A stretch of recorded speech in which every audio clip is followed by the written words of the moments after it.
Thank you, Michael. Hi, Jesús. ¿Cómo estás? I would like to make this one in Spanish.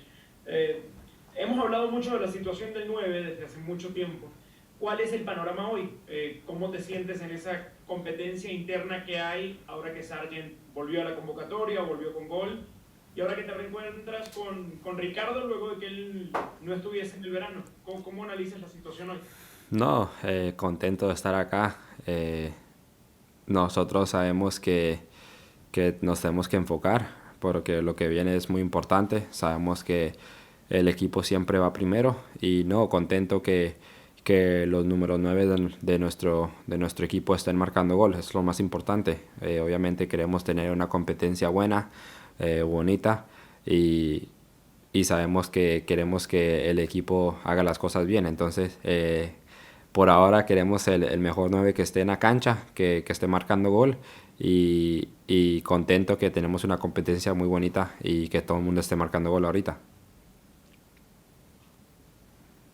Next question comes from Mike Waitala from Soccer America. Thank you. He says, when you were growing up, did you have any forwards or players that you particularly liked and maybe tried to emulate? And also, do you remember when you first started watching the U.S. men's national team and maybe thought about being able to play for the USA yourself? Yeah, I mean, growing up, I didn't really watch much soccer outside of my dad and the league that he was in and his national team games. So I wouldn't really say anybody right now, but once I got older, I watched a little bit of Gabriel Jesus, Aguero, the nines that uh, would drop down and help in the build up and would score goals and assist and do everything. And as the U.S. player, it was hard because I never really had the U.S. in mind. I didn't really watch the U.S. But obviously, hearing now, Landon Donovan, Clem Dempsey, obviously goal scorers that were huge for the U.S. Thanks, Jesus. Sanjay, go ahead.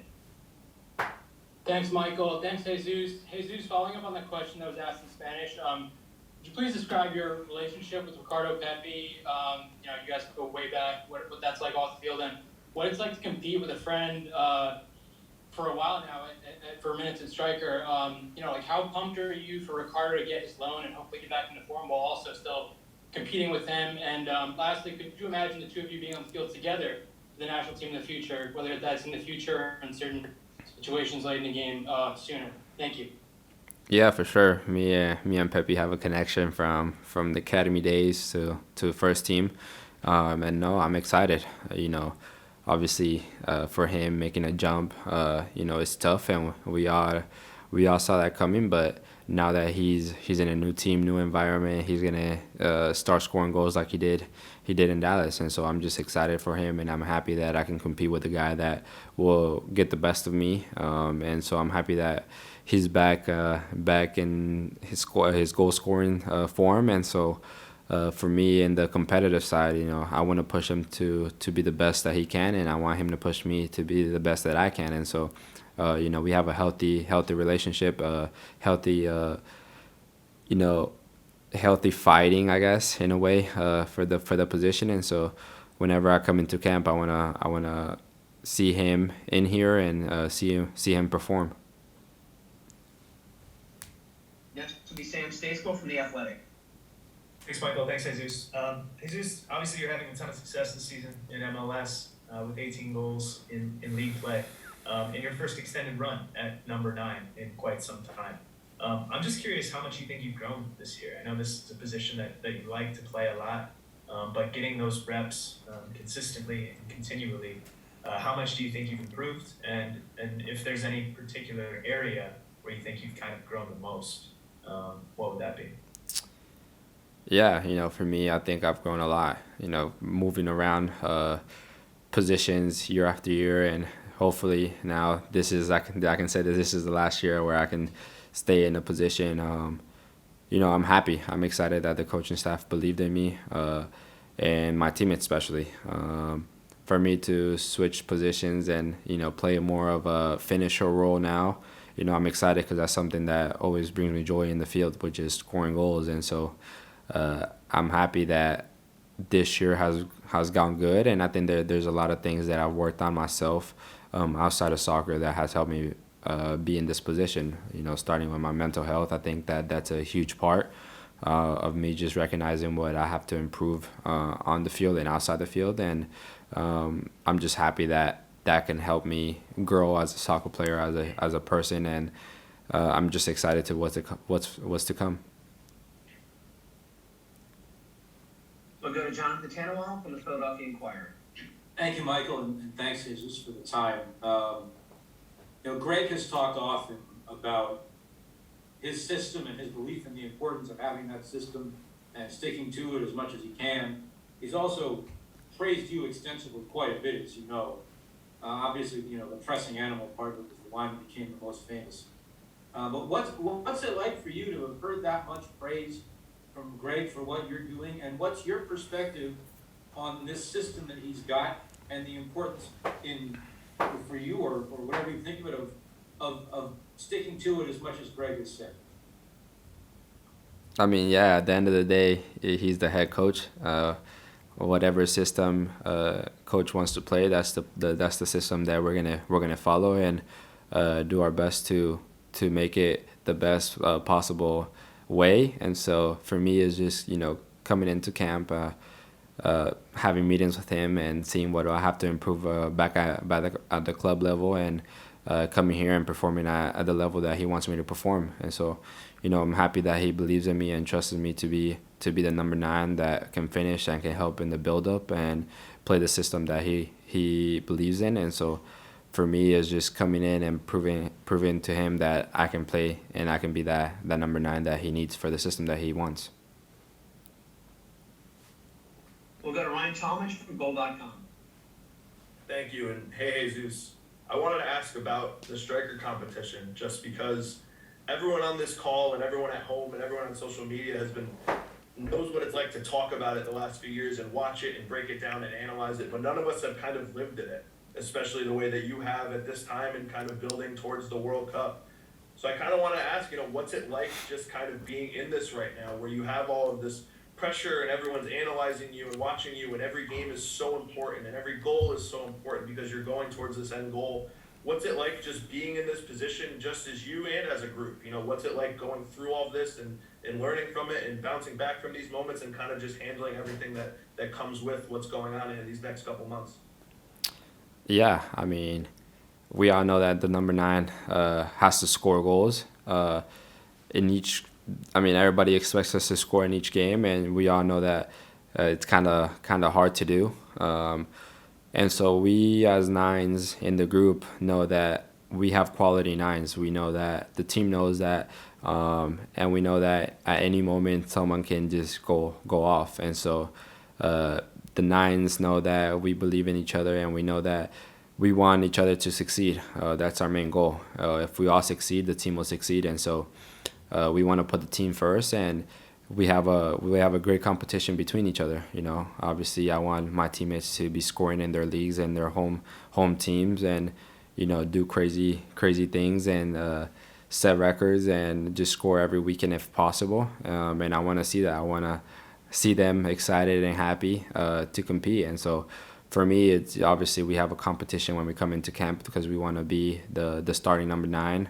And take that role, but obviously when we're at a competition, we wanna see each other succeed, and I think that's the great thing about this group is that we have the healthy relationship and healthy competition mode that we want to see each other succeed, but at the same time we're gonna compete for each other's spots. Next week, Paul Tenorio. Thanks, Michael. Jesus, I was wondering if you could expand a little bit on kind of what you did and what mattered about the mental health side of things to get you going on the field. I imagine, for the whole forward group, there's an aspect of mental health just to the performance as a number 9, when you're not scoring, trying to keep your confidence up, your belief. What was it that maybe clicked for you off the field that helped you on it, and how much is that just a part of the job? Thank you. For me, I noticed this at the beginning of this year, was that there was a good amount of games that I went in a row without scoring, and for me as a forward, my goal is to score goals, and so there was a lot of pressure on myself and from myself, and I needed to focus on clearing that out of my mind, making sure that I knew that goals will come. And so I had a group of friends, a group of coaches, and a group of teammates that came to me and made sure that let me know that I bring more to the team than just score, and that's what kind of led me to work on my mental health, working with a guy that has helped me understand that in games I need to focus more on having a good touch, making sure that my press is good, making sure that my runs are good, making sure that I can come down and help at my first touch for build out. And so just making sure that I have a good game before I think about the final product.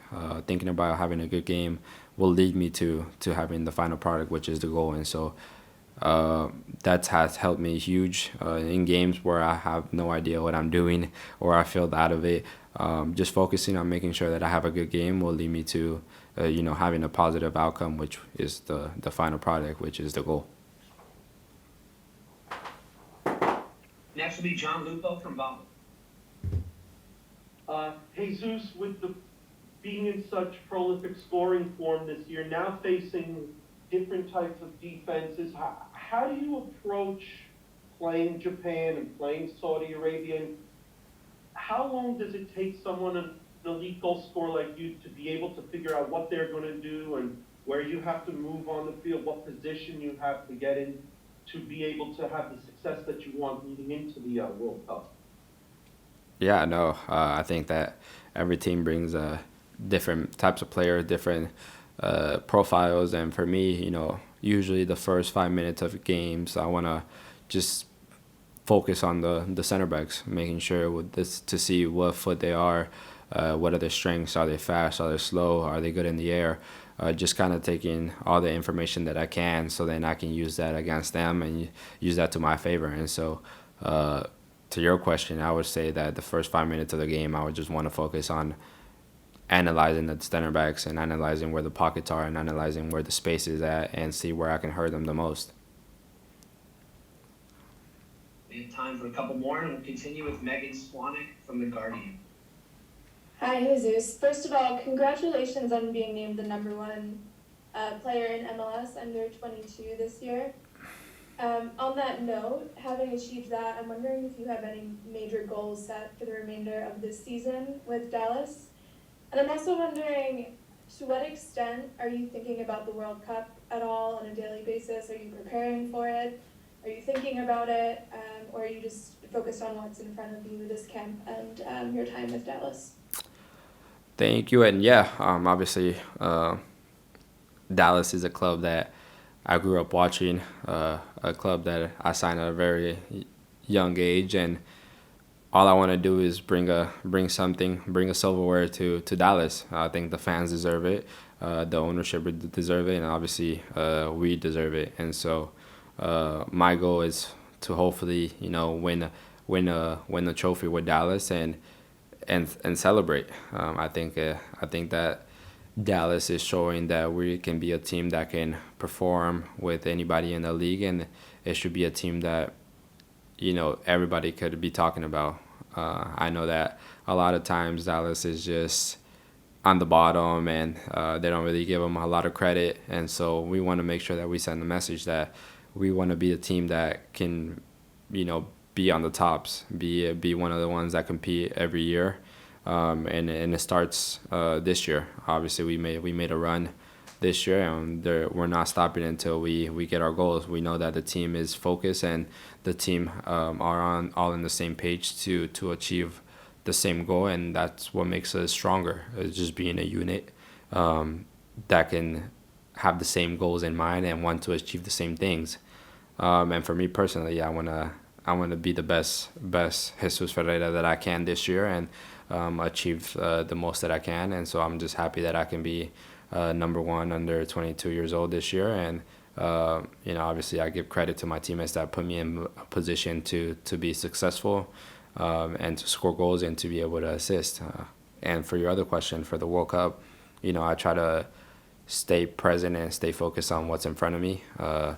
Obviously, right now it's this camp, and I'm excited for it. But before this, obviously, I wanted to focus on Dallas and having good games there and a good season with Dallas, so then I can be called up into these camps and show what I can do in these camps and show that I can perform with World Cup rivals and teams that are very good, and just to show my skills. Next question comes from Kyle Bond. Thank you, Michael, and Jesus, thank you very much for the time here today. We really appreciate it. I'm interested in hearing more about your mental health journey. You've spoken a bit on it here. Is that something that the team has really pushed for players to seek out themselves, or is that something that you've kind of found yourself to be helpful to you?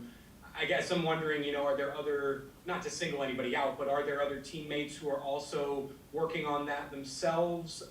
Is this something that you heard from teammates and coaches that you should pursue, or was this something that you really seeked out to improve yourself, of your own genesis? Yeah, I'm not sure if there's any other teammates back at home that have a sports psychologist that helps them out, but for me, I've always had problems with my mood. When some things don't go my way on the field or I mess up, I kind of tend to shut down, and I knew that from the beginning. And obviously I had coaches that would help me out with that, and give me things that would help me move on from that quickly. But I knew that I needed more help, and to make sure that I can move it really fast, when it happened, just to be able to move on. And so my agent and I sat down, and we talked about it. He brought it up. He was like, hey, what do you think about working with a sports psychologist? And I was like, yeah, I'm up for it. Anything that can help me inside the game, I will do, especially if it's for personal.